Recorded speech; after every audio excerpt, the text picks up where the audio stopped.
Show me the money.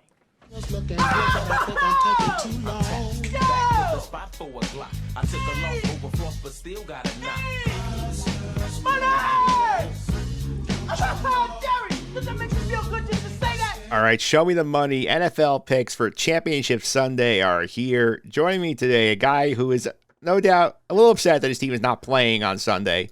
Phil Lombardo is back with us. Phil, how are you? I'm doing okay, Mike. I'm still a little battered and bruised from the weekend, but we're we had a good season, and I'm excited to see what Dable and the boys can do next year. Yeah, absolutely. And we do have to kind of touch on this game from Saturday, which this one was over pretty quick. I remember I was texting our friend Phil Friday during the game, and I said, this one could get ugly very, very quickly. And this is the end of the first quarter. And then I think about he said, no, it's still early, we'll see. And about 20 minutes later, he's like, yeah, this got ugly. Yeah, I mean, it was one of those games where, you had a lot of hope going in. Giants fans were super excited that, we won our first playoff game in 11 years. Daniel Jones was playing the best football of his career. The team looked like they were hitting their stride. But it always comes a certain point where talent tends to catch up to you. And it was clear from the start, the first snap of the game, that the Eagles are just the far superior team in all aspects, essentially. Yeah, I wouldn't argue with that here for sure. I think, like you mentioned earlier, it's hard to, be upset at this because, if I told you back in August, say, hey, you're going to, be playing on Divisional Saturday here and you're going to have a shot to get to the NFC Championship game, I think you would have signed for that immediately. Absolutely.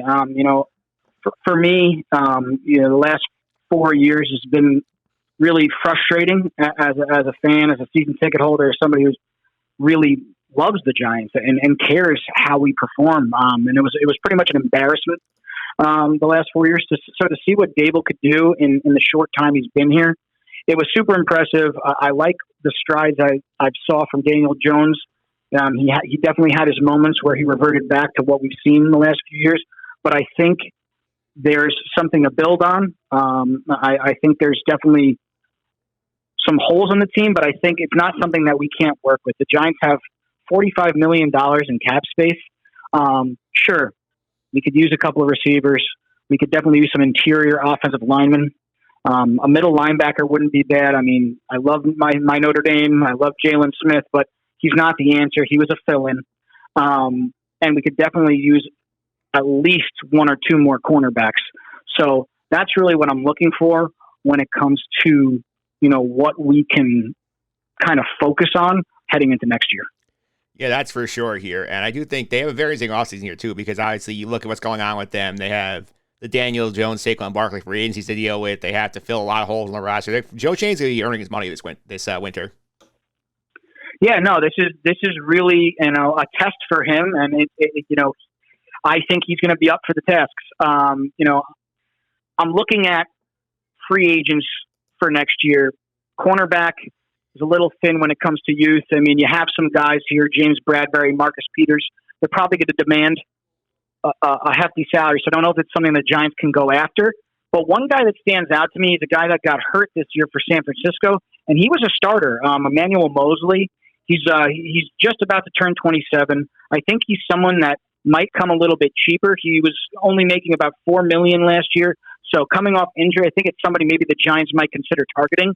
And I think is also coming to a Giants team which has the same mentality as a San Francisco. We want to play hard-nosed defense. We want to press at the line. We want to do a lot of those things that San Francisco likes to do. So he stands out to me as somebody maybe they can get on the cheap. And then on the offensive side, I'm not even going to talk about wide receiver because let's just go draft some guys and maybe re-sign a Darius Slayton, extend Isaiah Hodgins. I don't know what they do with Richie James. Richie James was kind of off and on, but he really came out at the end of the year. If they ended up re-signing him, I wouldn't be upset. But another guy that I'm looking at, and I really hope that Detroit lets him walk, is middle linebacker Alex Anzalone. He was somebody who was just flying all over the field, the long blonde hair. It's hard to miss him. 125 tackles, 2 sacks, an interception, forced fumble. He kind of does it all, and he was making nothing, around $2 million last year. So what I'm really looking for them to do is fill some of these holes with players that have, veteran players who have proven their worth in the NFL, and maybe they're looking for that first nice contract, but they're not going to demand a crazy amount of money. Yeah, that certainly makes some sense here. Let's talk about these games here this weekend here, because obviously we'll go chronologically here. We've got the NFC game, which is the Eagles 49ers. I feel like this game's a lot of fun because I think, obviously, these two quarterbacks had that great game back in college when they played the 42-41 thriller win with Iowa State and Oklahoma here. And now they're playing for the Super Bowl, which is pretty wild. Yeah, it's funny how things come full circle. I expect this game to be very interesting because what I saw from Brock Purdy was somebody who definitely has a lot of the tools and a lot of the grit you want to see from a young quarterback. But whenever Dallas was able to get a little bit of pressure on him, he was making some questionable decisions. I think that, the Eagles have arguably the best pass rush, probably not even arguably, they have the best pass rush left in this Final Four. So they've gotten pressure on everybody all year. If they can kind of fluster him early and the Eagles can kind of establish some of that run game with Hurts and Sanders and Gainwell, kind of like they did to the Giants last week, they're going to be a huge problem at home for the 49ers. Yeah, that's for sure here. And the other game here, I think it is also interesting because Chiefs-Bengals rematch of last year's AFC Championship game where Cincinnati won in overtime here. The line open, Chiefs minus, I think, 1.5. Chiefs minus 1. It's flipped the other way in a couple of days since we're recording on Tuesday night. The Bengals now favored by 1.5. I do think it's interesting now that, the Bengals are getting so much more respect now than they were getting earlier in the week. Yeah, I mean, they try to push the narrative even further. We're everybody's selling tickets early. All teams do that. So I never really bought into that whole motivating factor for them. But yeah, they were overlooked. This was supposed to be the Bills' year to get revenge on the Chiefs. And you know what? The Bengals came in and they smacked them in the mouth. And you know what? I would have loved to see Buffalo have a chance to avenge last year's loss. I thought they were ready, but I think some of the injuries they saw, Micah Hyde went down early in the year. Von Miller went down. They couldn't overcome that, and they were just getting pushed around by, a relatively weak offensive front. They had, 2 or 3 starters out by the first quarter of that game. I mean, they had 2 out before the game, but then another guy, I think Karras, was hobbled. So they were 3 men down essentially, and they were still able to run all over the Bills. So I was super impressed with what I saw. I mean, and how can you not love Joe Burrow? I mean, the guy is ice cold. He doesn't waver at all. It kind of reminds me of Eli Manning, except he has a lot more athleticism. He has every tool you want in a professional quarterback. Joe Burrow has, and it's pretty awesome to watch him grow over the last few years. Yeah, it is for sure here. Let's get to the picks. I always set these games up here. Reason why you're here. Joey Castellano was here last week. He went 3-1. We had 3 family plays last week. He won with the Jaguars, getting 8.5. He won our heads-up play with the Bengals, getting the 5.5 against Buffalo. He won the 49ers, laying at 3.5. Lost the Giants, getting 7.5, so 3-1 for him. I went 2-2. Same 3 family plays. I hit the Jags and Niners, lost the Giants. They lost to the Bills, so 2-2 on the week for me. That's not bad. You can't be upset about that. No, I did say at the time, we recorded a little early in the week, we recorded on Wednesday night. I said, hey, I'm taking the Giants. I like having the hook, but if Jalen Hurts is healthy, this game is not going to be close. And that was exactly what happened. Yeah, he was able to do whatever he wanted. And the fact that it was one of those games where you just felt helpless because the Giants, they were getting pushed around a little bit during the season. But towards the latter end of the season, when Leonard Williams got healthy, I just didn't think that they were going to be pushed around like they were. And if the Eagles can run on you, you have no chance. I mean, Jalen Hurts threw for only 150 yards, and they dominated the game. They dominated the line of scrimmage, and they dominated time of possession. So there just really was no hope. But that's why, the Eagles could possibly be the best team in the league. Yeah, it certainly can be. So on the year right now, the Challengers are even 500, 31-31-2, 6-3-1 in the playoffs. I'm 29-33-2, 5-4-1 in the playoffs. I can't finish above 500 for the year, but I still have a chance to make some ground up here in the playoffs. Yeah, I mean, I think that the season is football is one of the hardest sports to pick. You just never really know what's going to happen, but it just makes it that much more fun. Certainly does here. Now let's get to our picks here. We're going to go one game at a time. We'll start out here with the NFC Championship game. That's going to be Sunday at 3 o'clock on Fox here. The 49ers at the Eagles. Eagles are laying 2.5 as of recording time on Tuesday night. Phil, who are you taking this game? Yeah, I mean, I know everybody's been high on the 49ers for the last, 10 weeks or 11 weeks. They've been on this crazy win streak. But in the beginning of the season, I thought the Eagles would be a strong team. They're even stronger than I could possibly imagine. I think what they do to the 49ers, we haven't seen done to the 49ers before. And I really think they're able to establish the line of scrimmage early. And also what I think A.J. Brown is a huge factor on a couple of big plays. I'm going to take the Eagles minus 2.5 at home. I think they're just too much of a juggernaut.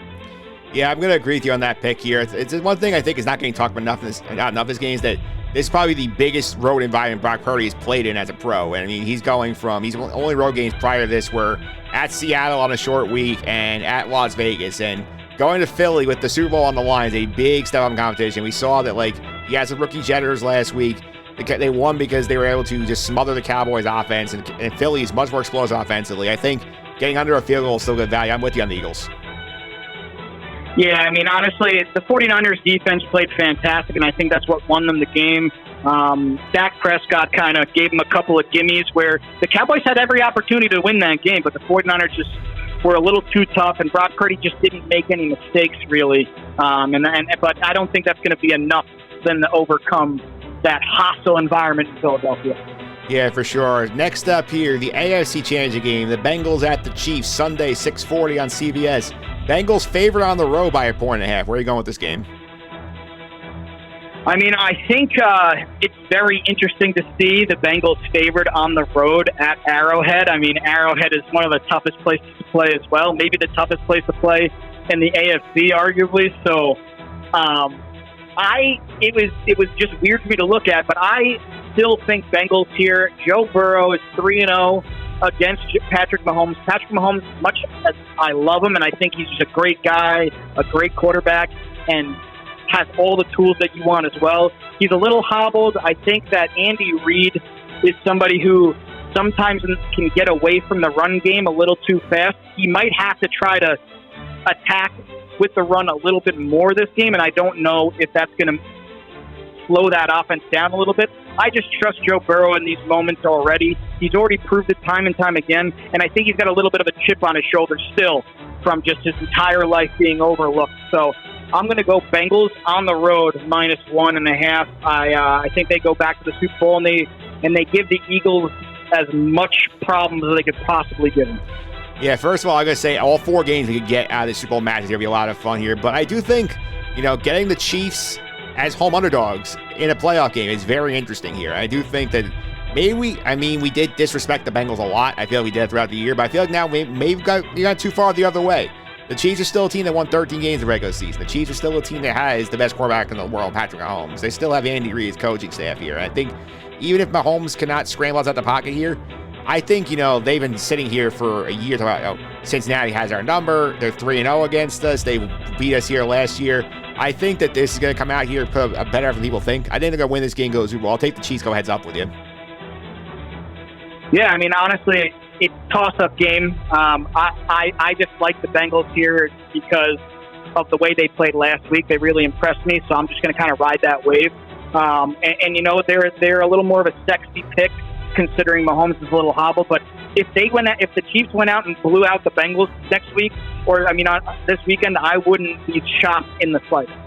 All right, so to reset the picks here for the week. Phil and I are in agreement on the NFC Championship game. Family play on the Eagles laying the 2.5. AFC game, we're heads up. Phil is laying the 1.5 with the Bengals. I am taking the 1.5 with the Chiefs. Those are your picks for Championship Sunday. Hard to believe we only have 3 games left in the football season. It's always very sad when you realize that football season's coming to an end because, what are we supposed to do on Sunday? Mow the lawn, go grocery shopping, spend time with the missus. It's always a little scary for us men out there. But I'm super excited for the off season. I think it's going to be really interesting to see what happens with Lamar Jackson, what happens with Daniel Jones and Barkley. I'd love to see Barkley and Jones come back at a reasonable rate. Saquon Barkley said he wanted to be a Giant for life. So if he really wants that, then he's probably going to have to take a little less than maybe he would get elsewhere, in my opinion. And Jones, I think, after his performance last week, I don't know if he's going to be able to demand too much from the Giants, but we'll see what happens. There's a lot of good storylines. DeAndre Hopkins is another where does he go? I think that's going to be a lot of fun to follow as well. Also, one I have my interest peaked on very quick here is Aaron Rodgers want out of Green Bay. Is my team get involved? Yeah, I mean, I would love to see Aaron Rodgers do the same thing not the same exact thing that Brett Favre did, but, another Packer quarterback late in his career going to the Jets. Because that was a lot of fun when Favre was on the Jets. He really kind of reinvigorated that offense. And I think Aaron Rodgers would do the same. They have a ton of weapons. The Jets have a team that's ready to win now. They just need quarterback play. And I think Aaron Rodgers would be the perfect fit to provide that. He's already used to that kind of weather that, December New York would provide. So I honestly think that would be a phenomenal storyline if he ended up going to the Jets somehow. Yeah, the question obviously with Rodgers is, does he want to go to New York? That would be the real holdup here. Because I know that Peter King said earlier this week in his column, they said the price will probably be 2 first-round picks, and the Jets are willing to do it. I'm like, you know what, go for it. When you have, all these young players on cheap contracts, go for it before you have to pay them, then figure out how to do it later. So, this is the window. Go for it. Yeah, and honestly, I had a quick question for you. When it comes to Lamar Jackson, I mean, I know the Ravens are saying, we're going to sign him, this is going to happen, stop asking us about this. But, Lamar Jackson seems to be somebody who is a little, as much as he likes to be very, very kind of matter of fact, or not matter of fact, but very kind of laid back in the press conferences. I feel like there was a little bit of uneasiness from what kind of has happened to him since he's been a Raven. He wants to get paid, and the Ravens want to pay him, but does he maybe decide to go somewhere else? And if so, are the Jets in on him as well?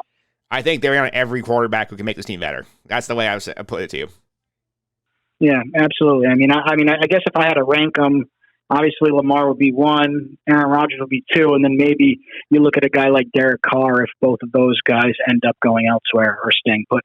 Yeah, the interesting thing with the Carr situation is that sort of has to be resolved, I think, by February 15th, where the Raiders are on the hook for that guarantee in his contract. So, the question with the Jets is here, you kind of want to have your due diligence figured out, is Rodgers realistic, or do I have to go for Carr now and sort of, make sure I have something and not get left in the cold? Yeah, because don't the Packers have, they have until June, right, to make a decision? I think it's between March 17th and the week and the end of June to make a decision here. I expect Rodgers to want to drive it sooner to have certainty on where he's going to be. Yeah, no, I would think so too. But it's still the timeline for the Jets is really more they're going to have to kind of look at it one guy at a time and see what happens. So it might kind of cause a little bit of it might make them steer in a certain direction over another.